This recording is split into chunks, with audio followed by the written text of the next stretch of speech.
You know, when people talk about a Patrice Lumumba or a Kwame Nkrumah, for example, or Thomas Sankara, uh, or even Sukarno, they always say that they were ahead of their time. But that's not true. They weren't ahead of their time. They were not revolutionary thinkers, if you know what I mean. They were just incredibly astute, mature, sensible men with a very crystal clear understanding about how things should be.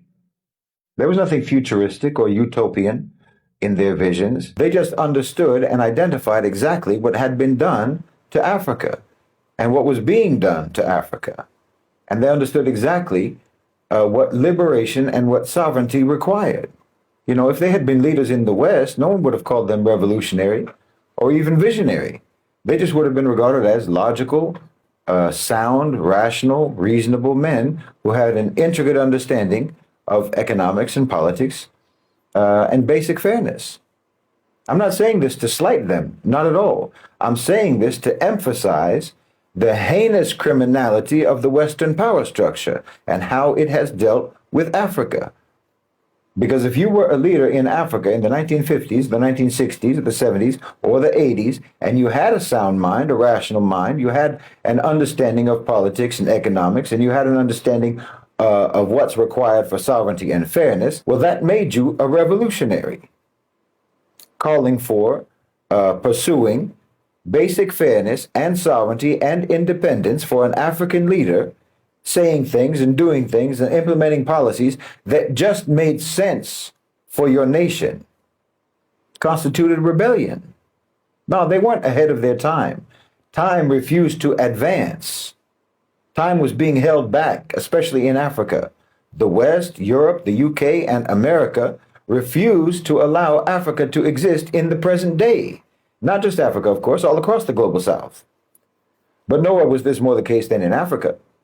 You understand? I pointed out before, more than once, relationships between countries, between continents, evolve and develop and change over time. We've seen drastic changes in international relationships in just the last 20 years. In fact, we've seen drastic changes in just the last 4 or 5 years. You know, even the last 100 days, to be honest. But the West's relationship with Africa has remained essentially the same for 1,000 years. Subjugation and extraction, looting and pillage. So for Lumumba or Nkrumah, it was the 1960s, but for the West, it was still the 1860s, the 1760s, the 1660s. For the West, Africa was frozen in time, and they kept it frozen in time by force. They kept it frozen in time by violence, by assassination, by coups, by invasions, and by hostage governments and collaborators. They kept it frozen in time by predatory lending, by neoliberal policy coercion, by manufactured debt and abusive trade policies. You know, when they can't send soldiers, they send consultants. So no, those great leaders weren't ahead of their time. The West stopped time in Africa.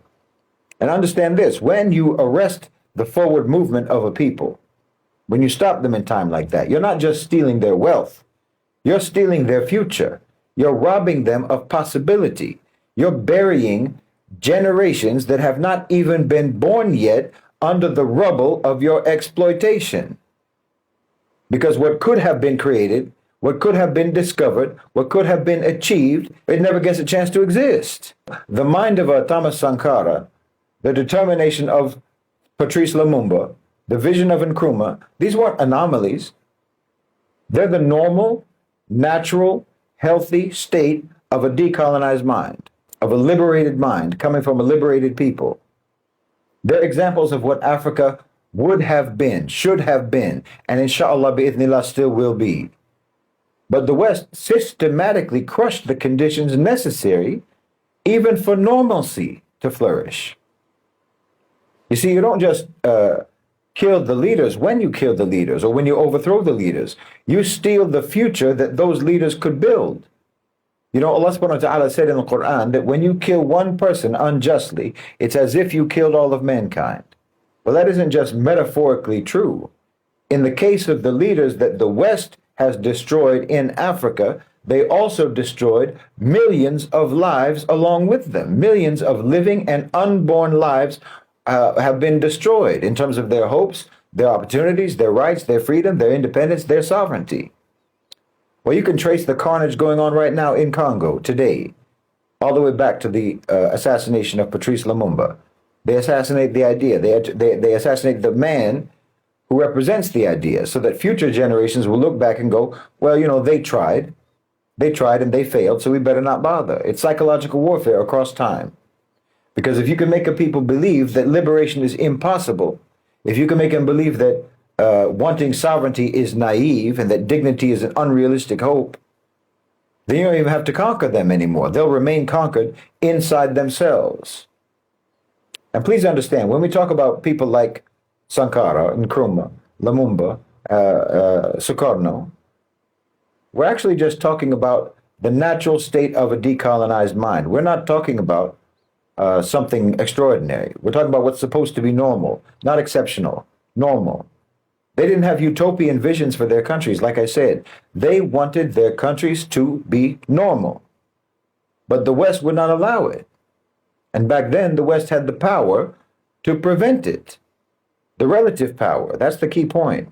They had the relative power to prevent it. They had the relative power to steal Africa's future by prolonging its past by force. But as I've talked about many times, the West's relative power is receding. That old wolf still has fangs, but the global South is raising some young lions of their own today. They're reviving the spirit of Lumumba and Sankara and Nkrumah. Your grip on Africa is being pried open. And yes, of course, I'm talking about Ibrahim Traore in Burkina Faso. And all the leaders in the Sahel Alliance countries, obviously, but especially Ibrahim Traore. You know, it's often only in retrospect that we recognize the magnitude of a figure who shifts the course of history, it shifts the course of events in the world. But if anyone's paying attention, you can all see that Ibrahim Traore is clearly one of the most consequential leaders, not just in Africa, not just in the Muslim world, but in the entire global South and in fact, in the world. You know, I said on X the other day that Ibrahim Traore is the most important Muslim leader in the world today. More than Erdogan, more than MBS, more than anyone else, because of what he represents.